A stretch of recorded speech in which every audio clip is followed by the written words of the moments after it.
The hallway stretched before Rosa like a tunnel of cold marble, silent except for the rhythmic swish of her mop against the floor.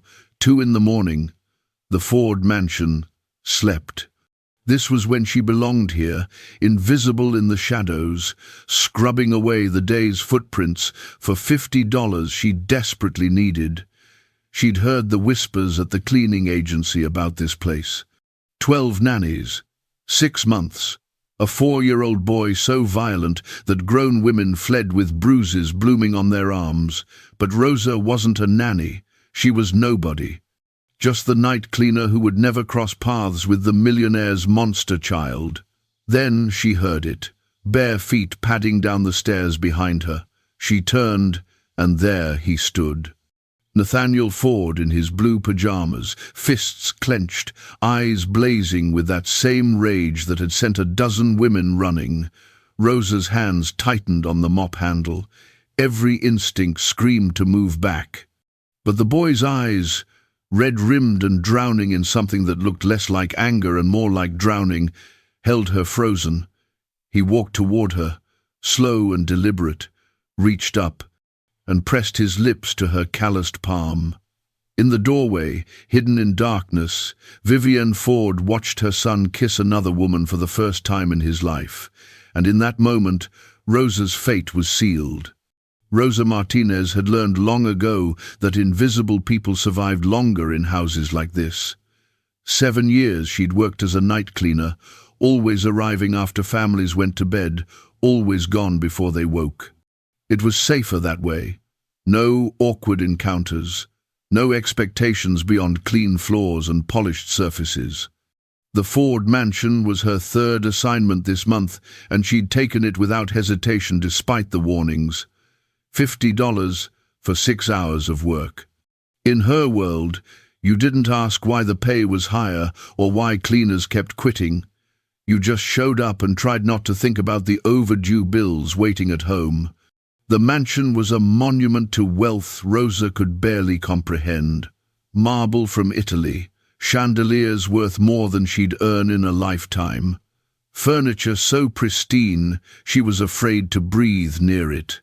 She moved through the first floor methodically, her routine practiced and efficient, dust the banisters, vacuum the rugs, polish mirrors until they gleamed.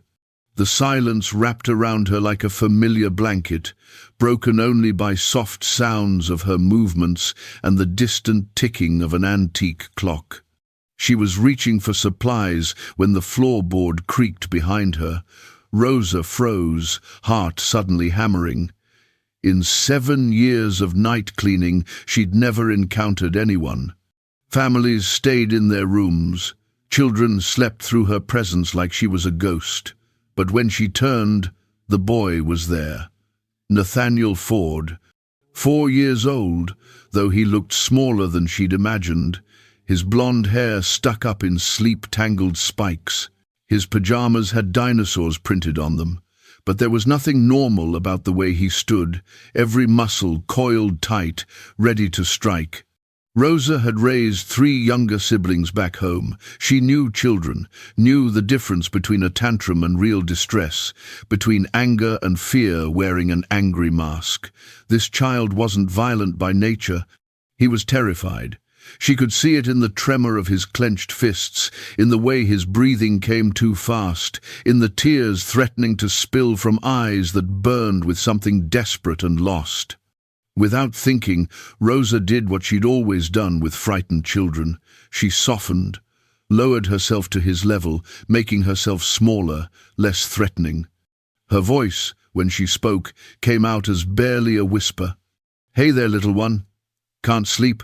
Nathaniel's jaw worked, but no sound came out.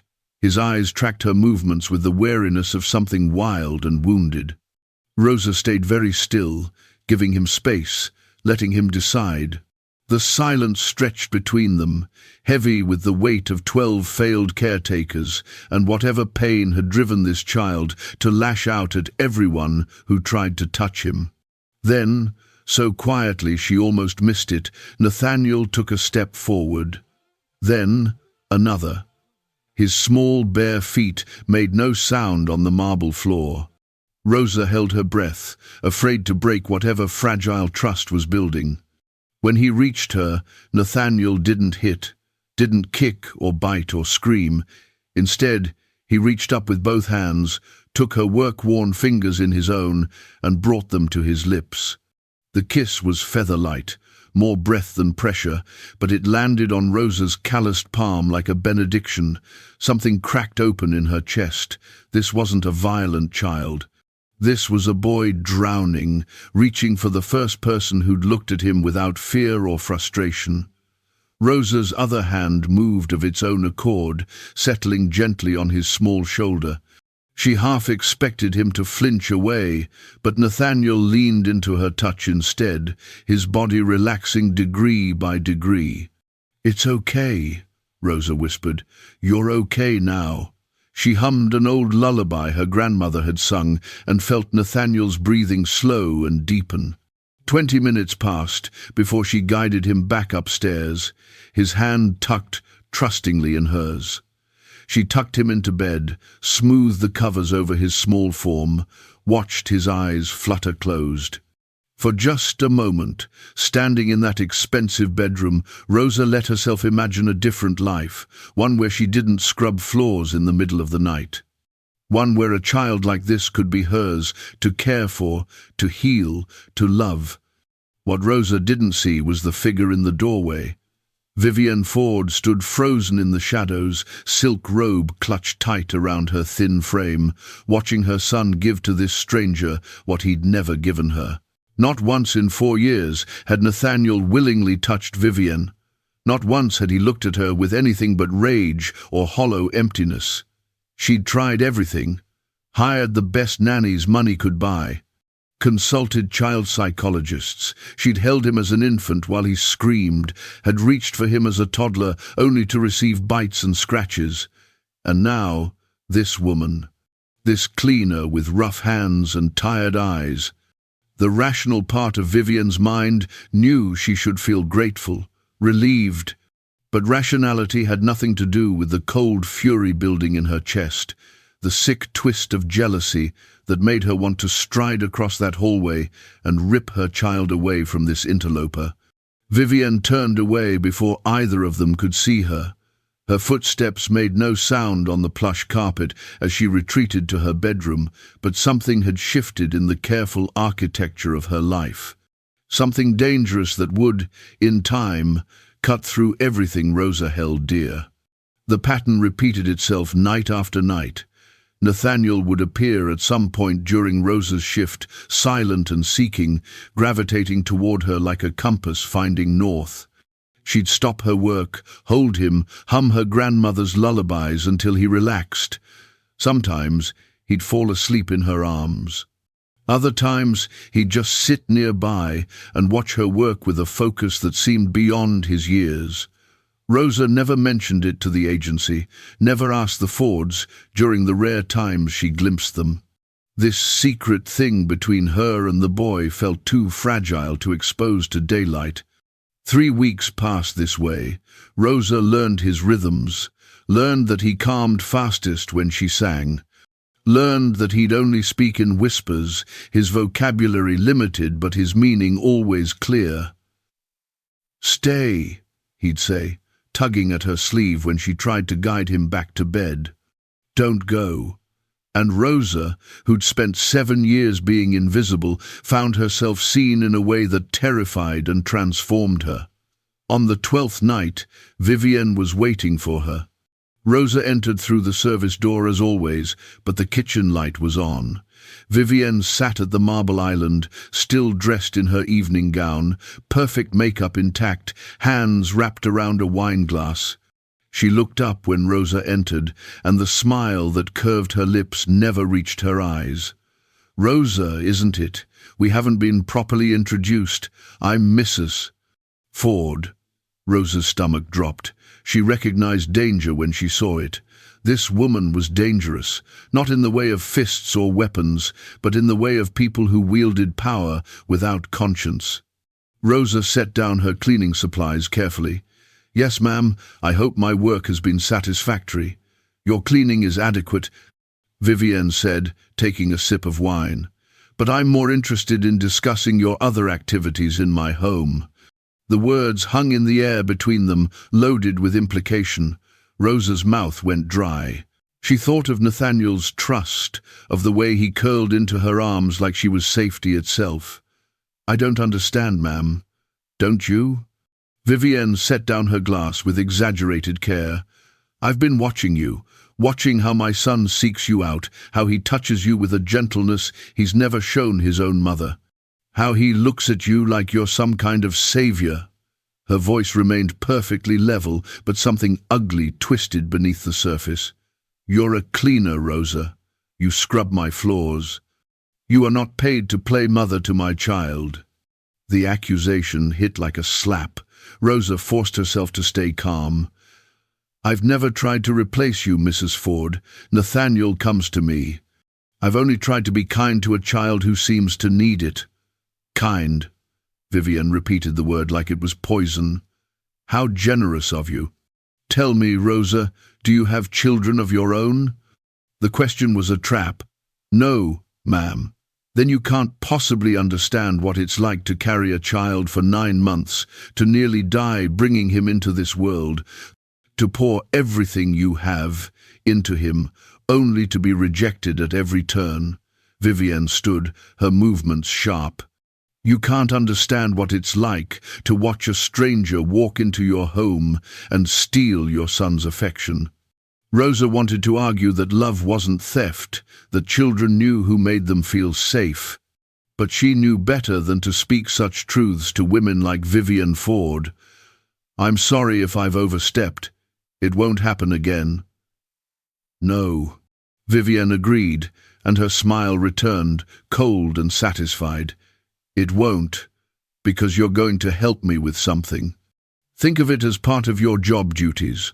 She opened a drawer, pulled out a stack of cash, counted out bills with deliberate slowness. $500. More than Rosa made in 2 weeks. I need you to keep Nathaniel at a distance. When he comes to you at night, send him back to bed. Be cold. Be firm. Rosa stared at the money. $500 would pay her rent, buy groceries, maybe even cover the dental work she'd been putting off. All she had to do was reject a hurting child. I can't do that, Rosa heard herself say. He's just a little boy. He's hurting. I won't hurt him more just because... She stopped herself, but the words hung unspoken. Just because you can't stand that your money can't buy what he gives me freely. Vivienne's expression went arctic. She picked up the money, folded it slowly, tucked it back into the drawer. I see. How principled of you. Let me be clear then. You are the help. If you continue to encourage my son's inappropriate attachment, I will make sure you never work in this city again. Rosa's heart hammered, but she kept her voice steady. I understand, Mrs. Ford. Good. Now get to work. And remember, Rosa, you're here to clean. Nothing more. Rosa gathered her supplies with shaking hands and went about her duties. The joy had leached out of the work, replaced by creeping dread. She knew how this story went. The rich and powerful always won, and people like her learned to bow their heads and survive. When Nathaniel appeared at 2 a.m, his small face hopeful, Rosa's throat closed with grief. She knelt to his level, took his hands in hers. You need to go back to bed, sweetheart. I can't play with you tonight. The confusion in his eyes nearly broke her. Stay, he whispered, his voice raw with need. Please stay. I can't. I have to work. You need to sleep in your own room. She watched the light die in his eyes, watched his small face close up, every fragile bit of trust crumbling. He pulled his hands from hers, took a stumbling step backward. The look he gave her was betrayal, pure and simple. The look of a child learning, once again, that no one could be trusted. Nathaniel turned and fled before she could move, his bare feet slapping against marble as he ran back toward the stairs. She heard his door slam, heard, faintly, the sound of something breaking. Then silence. Rosa finished her shift in mechanical numbness, her vision blurred with tears she didn't let fall until she was safely in her car as the first grey light of dawn crept over the horizon. She sat there in the employee parking lot behind the mansion, hands gripping the steering wheel so tight her knuckles went white, and let herself break down. Great heaving sobs that came from somewhere deep in her chest, the kind of crying that left you hollow and aching. She told herself it was better this way. Safer for her, safer for her job, safer for the fragile survival she'd built, but the hollow ache in her chest called her a liar with every breath. Rosa knew Nathaniel had already been hurt, and this time it was by her hands, by her choice to protect herself instead of him. The drive home took her through neighborhoods that shifted from wealthy to working class to downright poor. Her studio apartment waited for her in a building where the elevator never worked and the heat was unreliable.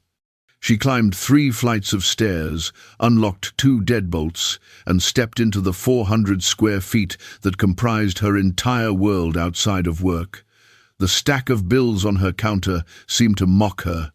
Rent overdue, electric threatening shut-off, student loans from the 2 semesters of community college she'd managed before life got in the way.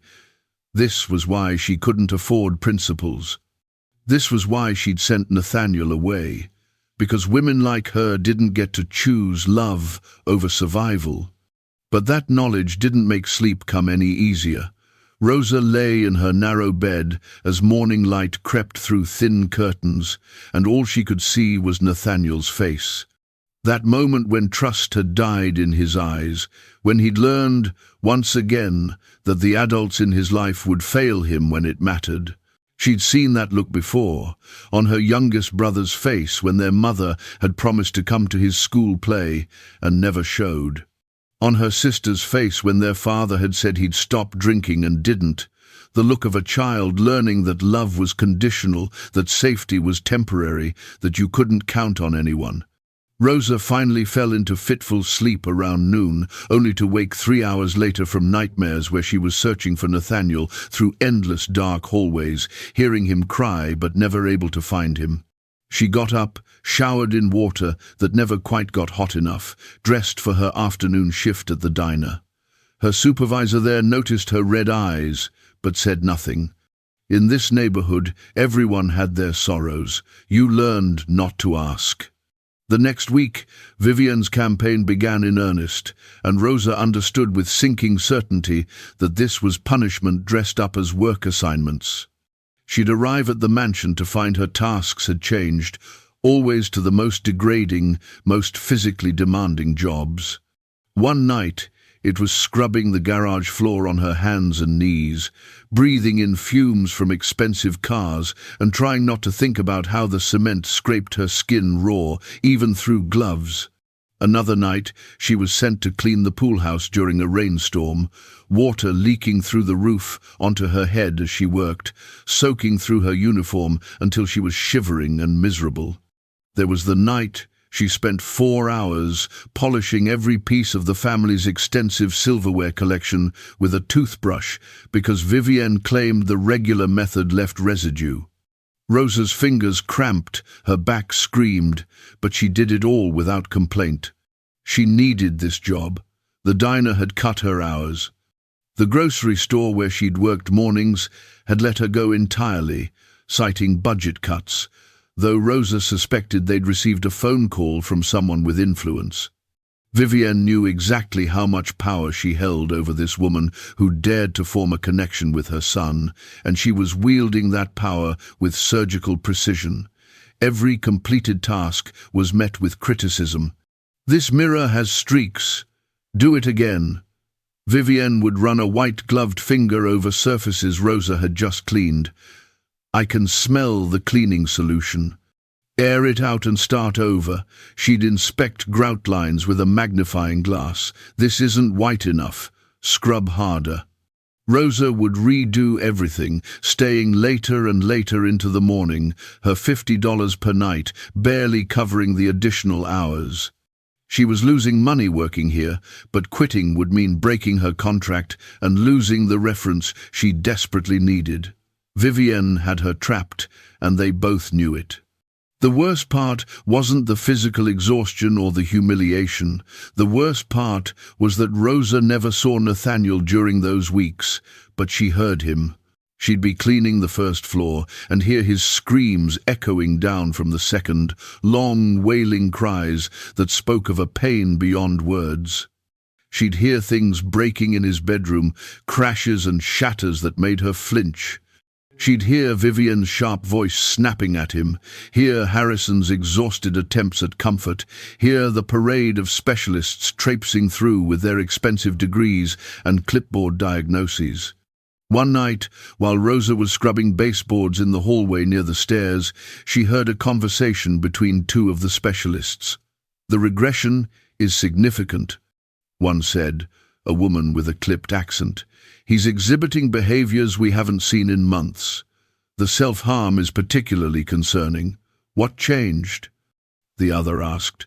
"The mother insists nothing changed, but children don't regress like this without a trigger." Something in his environment shifted. Rosa pressed herself against the wall, making herself invisible as they passed. She wanted to scream at them that she knew what had changed. That Nathaniel had finally found someone who made him feel safe, and that person had been ripped away on the whim of a jealous woman who couldn't stand her own failure as a mother.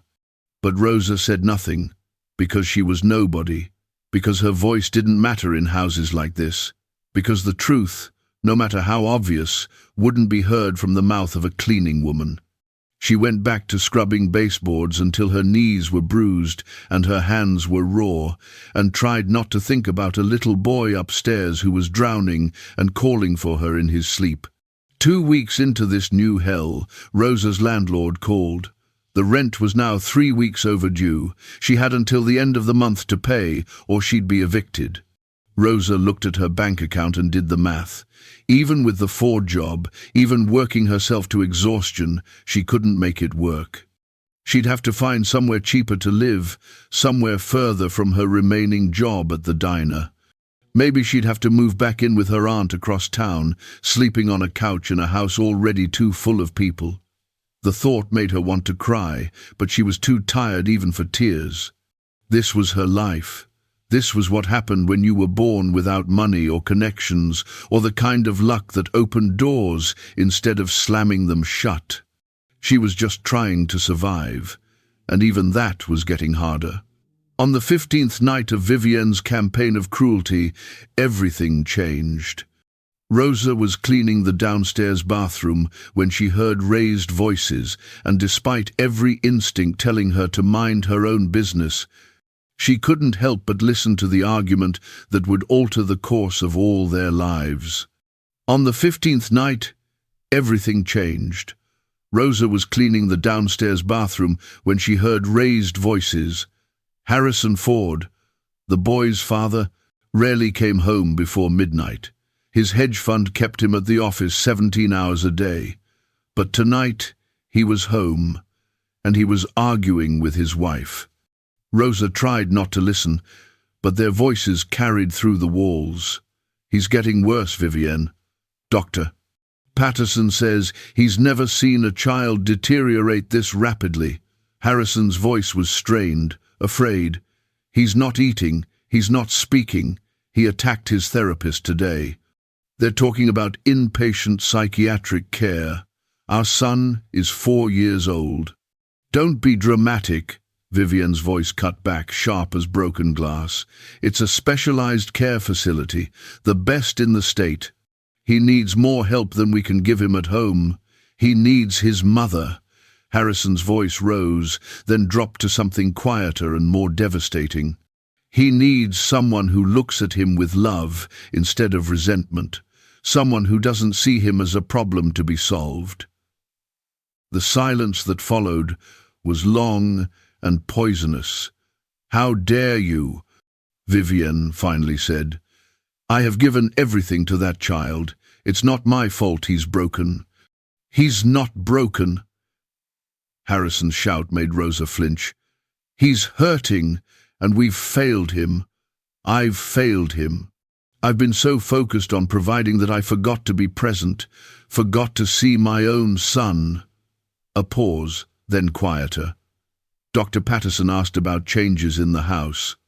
"Said there was a period a few weeks ago where Nathaniel showed marked improvement, better sleep, less aggression, moments of actual calm.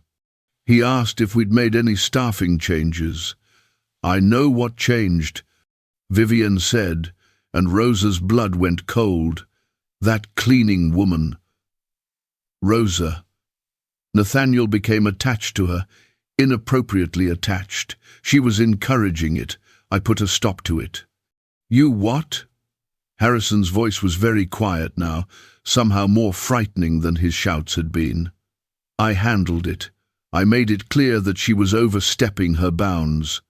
She's a cleaner, Harrison. She has no business." "My God." Harrison's voice was hollow with realization. "That's when it got worse. That's exactly when Nathaniel stopped eating, stopped talking. You didn't just fire her. You made him watch you take away the only person who'd made him feel safe. Don't you dare blame me for this." Vivienne's control cracked. "I am his mother. Me, not some stranger. He's my son, and I have every right to..." "To what? To drive away anyone he might bond with because you're too proud to admit that maybe you're not equipped to help him?" The crash of breaking glass made Rosa jump. She heard Vivienne's voice go hysterical, heard Harrison's lower rumble of response, and then footsteps storming down the hallway. A door slammed hard enough to rattle the walls. Then silence. Rosa stood frozen in the bathroom, heart hammering. She shouldn't have heard any of that. This wasn't her business, wasn't her place. But the image of Nathaniel hurting and alone, thinking she'd abandoned him, was burned into her brain. Rosa finished the bathroom and started toward the service entrance. It was the smart thing, the safe thing, but as she passed the grand staircase, she heard it. A sound so faint she almost missed it. Crying. Soft, broken crying from somewhere above her. Nathaniel. Rosa's feet made the decision before her brain caught up. She set down her supplies and climbed the stairs, following the sound. She'd never been in this part of the house, never been allowed above the first floor, but she found the source without hesitation. Nathaniel's door was closed, but not locked. Rosa pushed it open slowly. She found him huddled in the corner of his enormous bedroom, knees pulled to his chest, rocking back and forth with his face buried in his arms. The room around him was destroyed, toys scattered and broken, books torn, a lamp overturned. The wall next to him bore the marks of small fists that had pounded until the knuckles bled. "Nathaniel," Rosa breathed, and the boy's head snapped up. For a moment, they just stared at each other. Then Nathaniel scrambled to his feet and launched himself across the room, slamming into her with enough force to almost knock her over.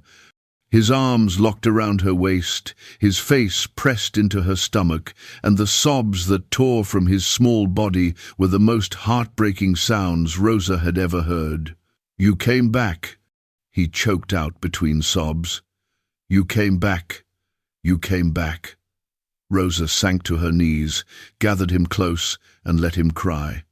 She rocked him like she had those first nights, hummed the old lullaby, pressed kisses to his sweat-dampened hair. "I'm here. I'm so sorry, baby. I'm so sorry." She didn't know how long they sat there. Time seemed to stop, narrowing down to just the two of them. Nathaniel's sobs gradually quieted to hiccups, then to shaky breathing, then to the deep, exhausted breaths of a child who'd cried himself into peace. "Don't leave again," Nathaniel finally whispered. "Please, don't leave again." Rosa opened her mouth to promise, but the words stuck. She couldn't promise anything in a world where women like Vivienne Ford held all the power and women like Rosa Martinez had none. "I'll try," she said instead. "I'll try so hard, sweetheart." The click of heels on marble froze them both. Rosa looked up to find Vivienne standing in the doorway, her expression unreadable. For a long moment, no one moved.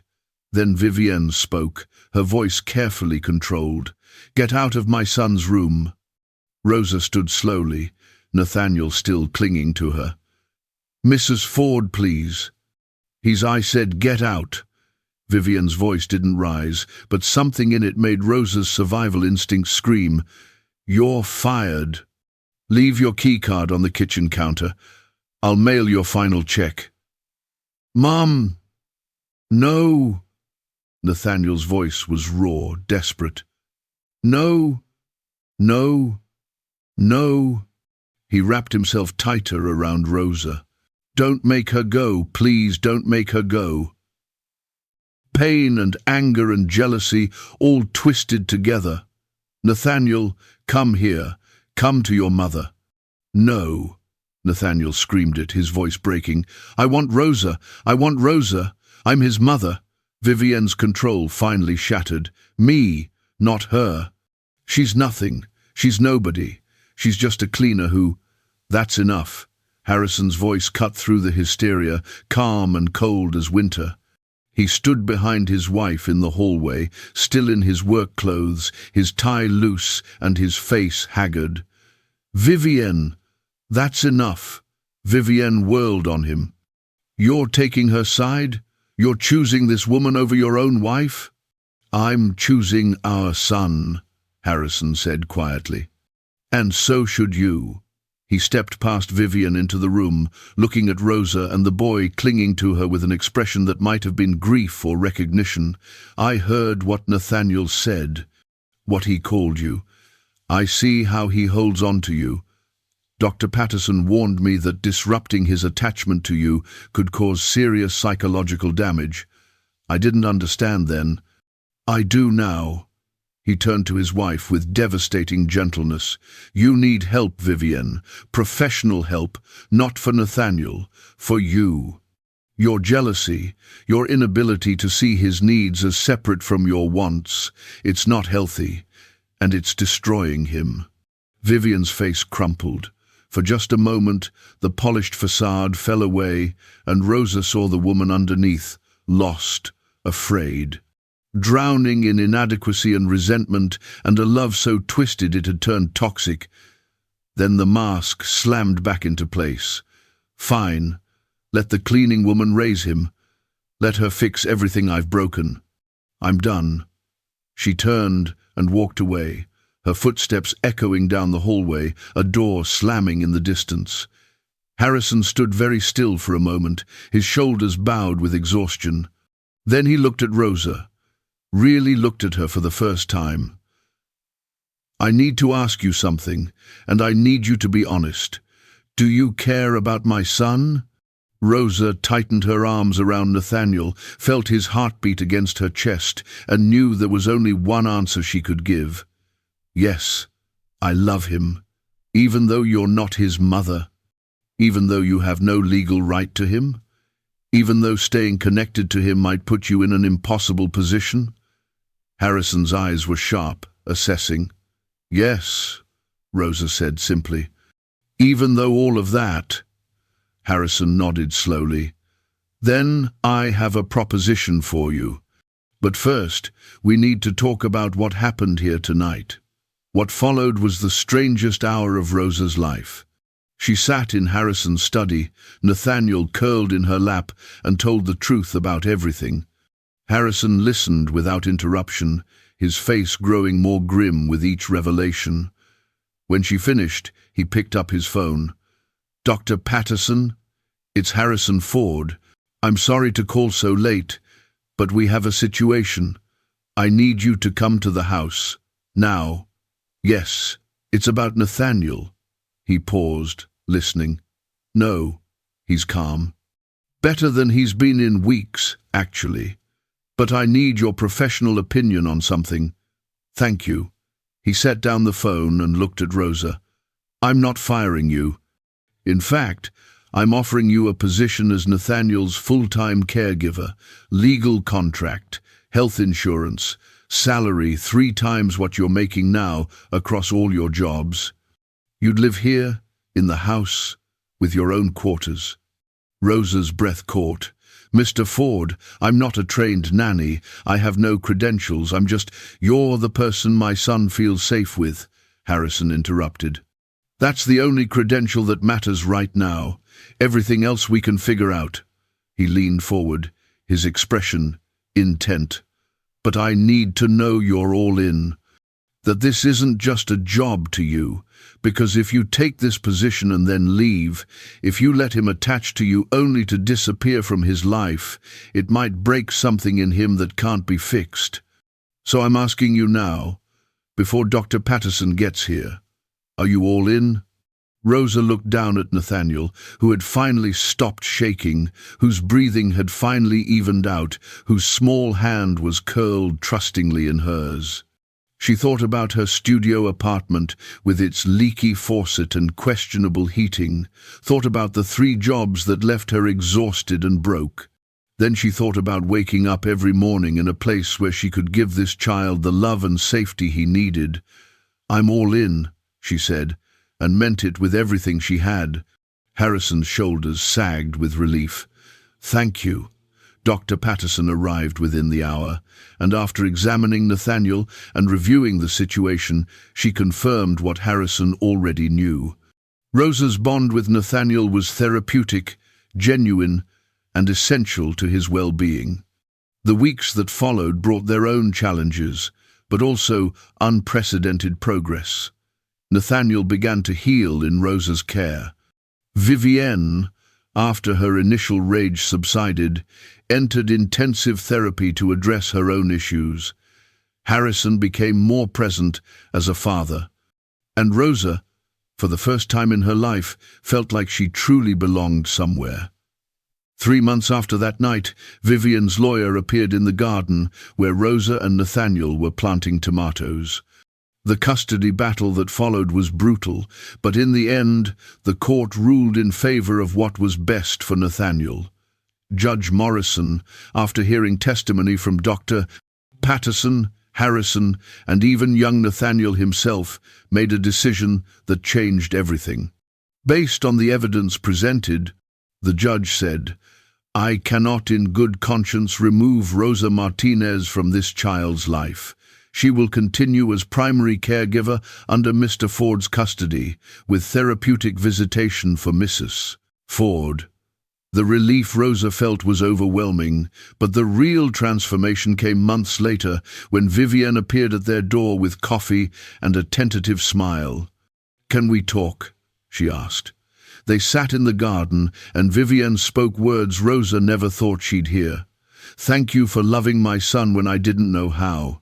Thank you for staying when I tried to drive you away. Will you help me learn to be better?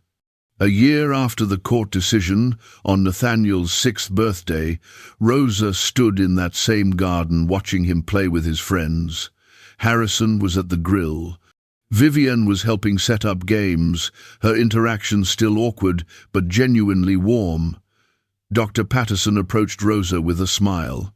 I'm officially closing Nathaniel's case next month, she said. He doesn't need me anymore. He's just a regular kid now. You did that, Rosa. Rosa watched Nathaniel run toward her, face painted like a tiger, pure joy radiating from every pore. I saw, Rosa said, kneeling down. You were amazing. That night, as she tucked Nathaniel into bed, he asked her a question that made her heart ache. Are you happy here with us? Rosa looked into those blue eyes that had once held so much rage and fear, now bright with love and security.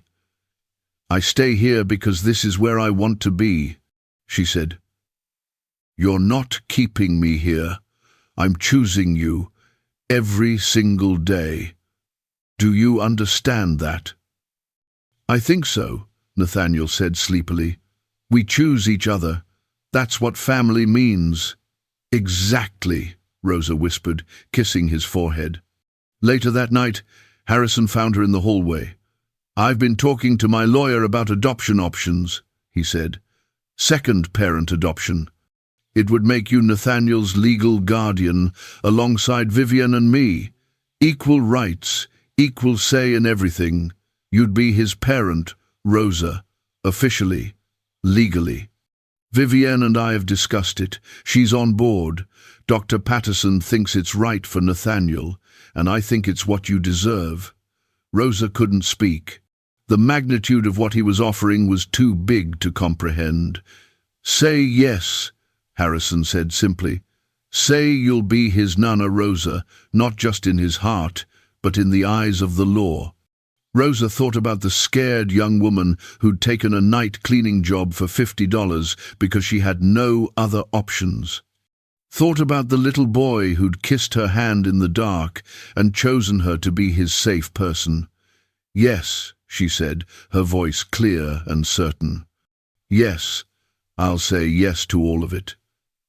The adoption process took 6 months, but when Judge Morrison signed the final papers, Rosa felt something settle in her chest.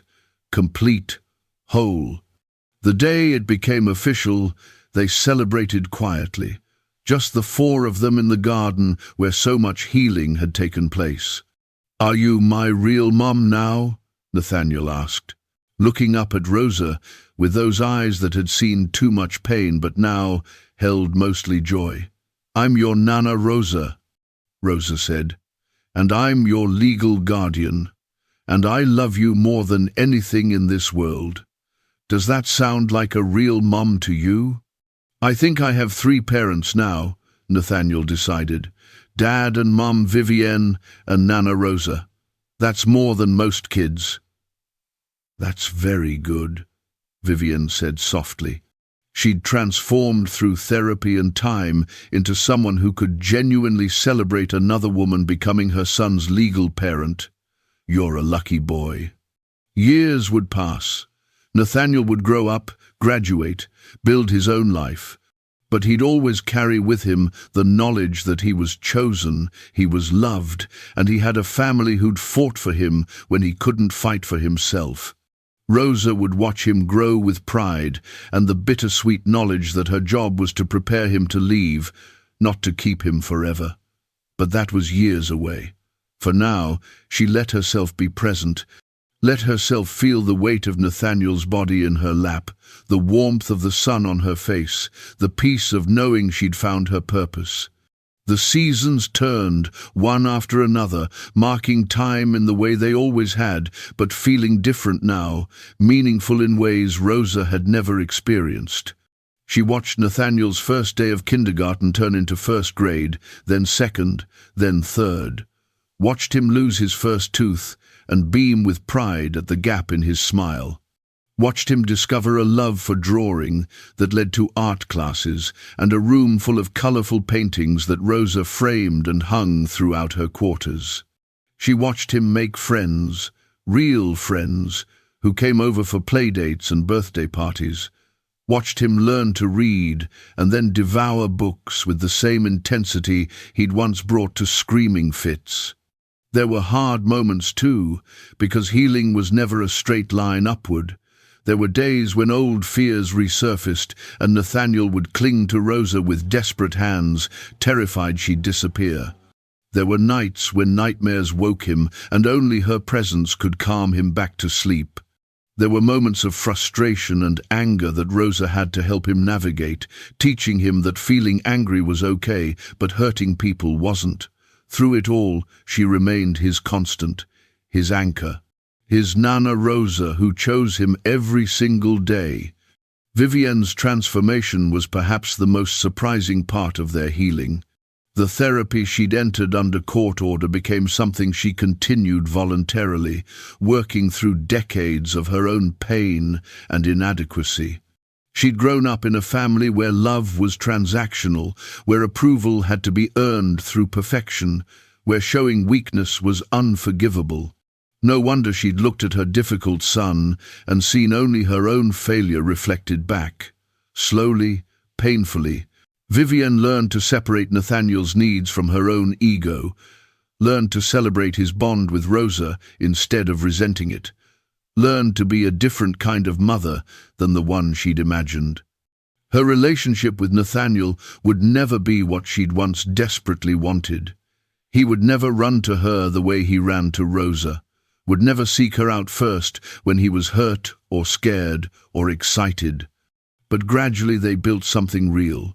She became the person who taught him about art and music, who took him to museums and concerts and opened his mind to beauty. She became someone he could trust, even if she wasn't his first choice. And she learned to be grateful for that, to see it as the gift it was, rather than the failure she'd once believed it to be. Harrison, too, continued his own journey. He'd cut his work hours permanently, restructured his life around being present for his son. He coached Nathaniel's Little League team despite knowing nothing about baseball. He learned to braid hair for school picture day. He attended every parent-teacher conference, every school play, every art show. He and Rosa became genuine partners in Nathaniel's care, united by their shared love for this boy and their commitment to helping him thrive. There was never anything romantic between them, but there was deep respect and affection, the kind that comes from fighting side by side for something that matters more than yourselves. On Nathaniel's 10th birthday, they held a party in the garden that had become a symbol of their healing. The tomato plants Rosa and Nathaniel had planted years ago were now established, returning each summer with abundant fruit. The garden had expanded too, filled with vegetables and flowers they'd planted together, each one marking a season of growth and recovery. Friends from school filled the yard, their laughter and shouts echoing off the mansion's walls. Harrison manned the grill with an ease he'd never had in those early days. Vivienne helped organize party games, her interactions with children still a bit formal but genuinely warm. And Rosa watched over it all, her heart so full she thought it might burst. Dr. Patterson had officially closed Nathaniel's case 3 years earlier, declaring him no longer in need of therapeutic intervention. Just a regular kid with regular kid problems, she'd said. But she still came to the birthday parties, still checked in occasionally, still reminded Rosa that what they'd built together was something rare and precious. "Most families in your situation don't make it," she'd told Rosa once. "The legal battles get too ugly, the jealousies too strong, the logistics too complicated. But you all chose to put Nathaniel first. You all did the work. That's why it worked." That night, after the party was over and the guests had gone home, after Nathaniel had fallen asleep with a smile on his face and cake frosting still on his cheek, Rosa stood in the garden alone. The sun was setting, painting the sky in shades of orange and pink, and she let herself remember the journey that had brought her here. The night she'd first walked into this mansion, invisible and afraid, expecting nothing but a paycheck. The moment a small boy had kissed her hand in the dark and chosen her before she'd known she wanted to be chosen. The battles and fears and impossible moments when it seemed like everything would fall apart. She thought about the woman she'd been then, scared, powerless, convinced that people like her didn't get to matter in places like this. And she thought about the woman she was now, still scared sometimes, still aware of how fragile this all could be, but fundamentally transformed. She'd learned that love was a form of power, that choosing someone, day after day, was its own kind of strength. That family wasn't just about blood or law or biology, but about showing up and staying even when it was hard. "Nana Rosa?" The voice made her turn. Nathaniel stood in the doorway, pajamas on, hair wet from his bath. He should have been asleep, but she wasn't surprised he'd come looking for her. Some habits from those early days had never fully left. "Hey, sweetheart, what are you doing up?" "I wanted to say thank you," Nathaniel said, walking over to her. "For the party, for everything, for staying." At 10 years old, he was articulate in ways that still sometimes surprised her, able to name emotions and needs that he'd only been able to scream about at 4. Rosa knelt down so they were eye level. "You don't have to thank me for staying. This is where I want to be." "I know," Nathaniel said, "but I wanted to say it anyway. Because I remember when you first came here. I remember being so angry all the time, and so scared and not knowing why. I remember thinking everyone would leave me eventually, but you didn't leave. Even when it got hard. Even when Mom tried to make you go. Even when it would have been easier to just find a different job." He paused, choosing his words carefully. "I'm glad you picked me, Nana. I'm glad I picked you first." Rosa felt tears prick her eyes. "Me too, baby. Me too." She pulled him into a hug, felt his arms wrap around her neck, and thought about how far they'd both come. This boy, who'd once only known how to express himself through violence, had grown into someone capable of gratitude and love and genuine connection. Not because anyone had fixed him, but because people had finally given him the space and safety to heal himself. "Can I ask you something?" Nathaniel said, pulling back to look at her. "Of course. When I grow up and have kids of my own, will you be their grandma?" The question caught Rosa off guard, made her laugh through her tears. "I hope so, sweetheart. I very much hope so." "Good," Nathaniel said with satisfaction, "because I want them to know you. I want them to have what I have." He kissed her cheek, the same gesture he'd made that first night in the dark hallway, transformed now from desperate need to simple affection. "I love you, Nana Rosa." "I love you too," Rosa whispered. "Now get to bed before your dad catches you up past bedtime." She watched him run back into the house, a happy, healthy, normal kid who just happened to have a more complicated family story than most. And she stayed in the garden as the last light faded from the sky, thinking about the gift she'd been given.